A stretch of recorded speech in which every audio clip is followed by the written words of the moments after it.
YCP నాయకులు కేసులు వెంటాడుతూనే ఉన్నాయి. టీటీడీ లడ్డూ వివాదం నుంచి కల్తీ మద్యం కేసు వరకు వారిపై కేసులు నమోదవుతూనే ఉన్నాయి. అయితే గత ప్రభుత్వ హయాంలో కుంభకోణాల కంటే అధికారం కోల్పోయిన తర్వాత వైసీపీ నేతల వ్యవహార శైలి మూలంగా కేసులు నమోదవుతుండడం విశేషం.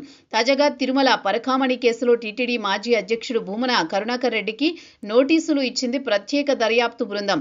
విచారణకు హాజరు కావాలని నోటీసుల్లో పేర్కొంది.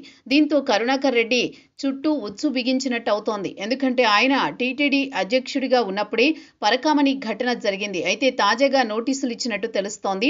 పరకామణి చోరీ కేసులో రవికుమార్ నిందితుడు. అప్పటి విజిలెన్స్ అధికారి సతీష్ కుమార్ ఫిర్యాదుదారుడు. అయితే మధ్యలో లోక్ అదాలత్లో ఫిర్యాదుదారుడిగా ఉన్న సతీష్ రెడ్డి కేసు రాజీ చేసుకున్నారు. దీంతో కేసు కొట్టివేతకు గురైంది. అయితే కూటమి అధికారంలోకి వచ్చిన తర్వాత ప్రజా ప్రయోజన వ్యాజ్యం ఒకటి దాఖలైంది.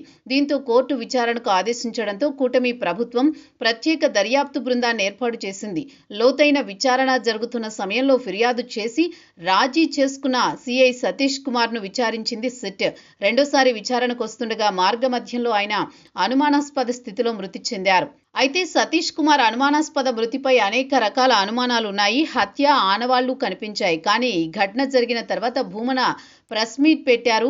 సతీష్ ది ఆత్మహత్యగా పేర్కొన్నారు. ఆయన కుటుంబానికి ప్రగాఢ సానుభూతి తెలిపారు. పోలీసులు హత్య కోణంలో విచారణ చేస్తుంటే ఆత్మహత్యగా ఎలా పరిగణిస్తారు అన్నది ఇప్పుడు ప్రశ్న. అలాగే టీటీడీ పరకామణి నగదు చోరీకి సంబంధించి కేసు రాజీ చేస్తుంటే టీటీడీ అధ్యక్షుడిగా ఏం చేస్తున్నారని ప్రత్యేక దర్యాప్తు బృందం అడిగే అవకాశం ఉంది. ఒకవైపు చోరీ కేసులో టీటీడీ పాత్రతో పాటు సతీష్ మరణంపై ఆత్మహత్యగా ఎందుకు మాట్లాడాల్సి వచ్చిందని భూమనని ప్రత్యేక దర్యాప్తు బృందం ప్రశ్నించే అవకాశం ఉంది.